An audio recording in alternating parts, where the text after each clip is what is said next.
Hey, what's up everyone? Danny Lining back with another CSR2 video. Today we are checking out the brand new RS6 Avant GT. We are going to do a stage 6 maxed out shift and tune, stage 5 shift and tune. We're going to look for a live racing setup and do a review on the car as well. So let's go do it to it. We're going to start off with the stage 6 maxed out shift and tune. Alright, so when you have all the stage 6 parts and all the fusions installed, put your nitrous all the way to the right. Put your final drive at 2.62 and put your tires on 8 psi. That will give us a 10.018 on the dyno time. To drive this car, we're going to let go of the gas right around number 1, maybe slightly after. As soon as the car launches, 2, 3, 4, 5 nitrous and all the rest of the shifts right before the red line.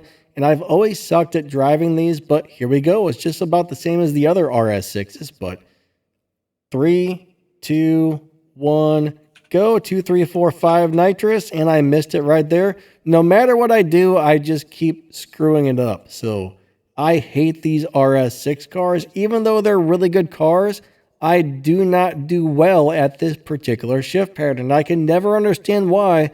It's such an easy shift pattern, but I mess it up every freaking time.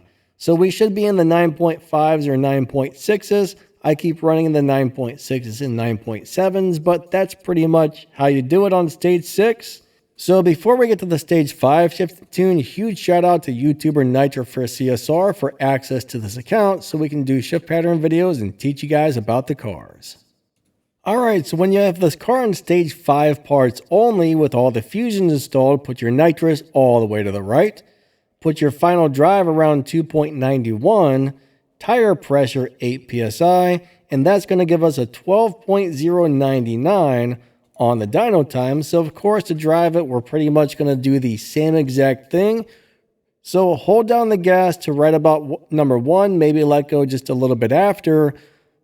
As soon as you launch, 2, 3, 4, 5 nitrous quickly, and the rest of the shifts right before the red line. So here we go. 3, 2, 1, go, 2, 3, 4, 5 nitrous. And this car is not my favorite thing in the world to drive, but I mean, for most people, it's a really easy car to drive. But me, I just don't like it. Especially when I press record, I get worse times than ever. I don't know why. So check out this time and check out the last time. There I got an 11.7. Last time I got a low 11.6. So yeah. I'm telling you, the second I hit record, I get a bad run, but you guys get the idea. I suck at driving this car.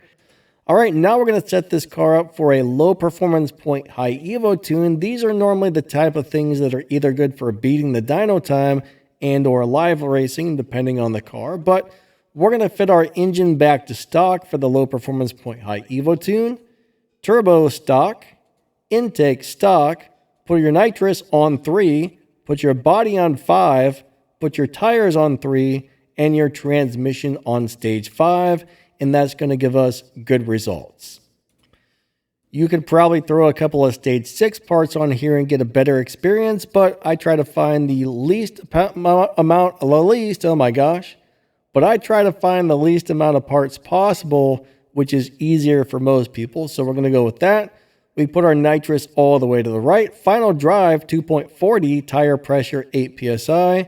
And that's going to put us in the 13.8 lobby, which I know is a little bit slow, but this car should have no problem winning live races in the 13.8 lobby with this low performance point high Evo setup.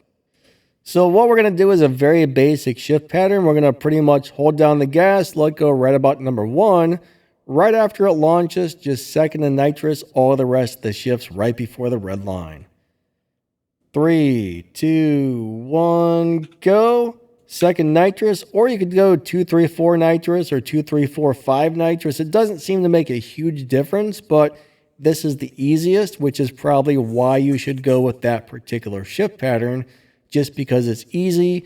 I mean, we're beating dyno by a few tenths of a second here, which is really good. So not only is this a dyno beater, but it will probably live race well on this particular thing. There we got a 13.7, so that was a little bit slower.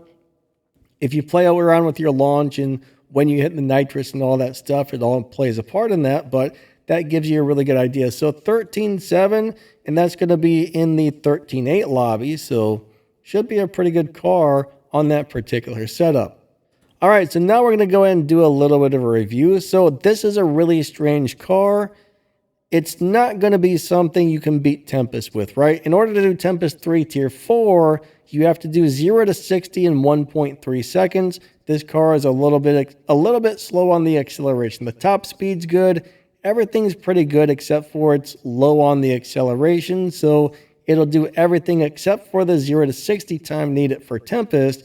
So if you're trying to use this car for Tempest 3 Tier 4, you're definitely going to have to swap it out with another car for that particular race. When it comes to the car in general, if you don't suck at driving it like I do, I'm pretty sure you're really going to like this car. It's a little bit weird to tune, so the tuning took me a minute to figure out because the best numbers aren't even close to the best time. It's just a really weird car, but it's actually really good if you like driving it. It's got a live racing setup. I mean, it's kind of got a lot going for it. It could beat the dyno by a really nice amount. These are just plain out great cars. I hate driving it, but you may love driving it. So if you enjoy driving this car, this is actually really, really, really, really, really, really, really, really good.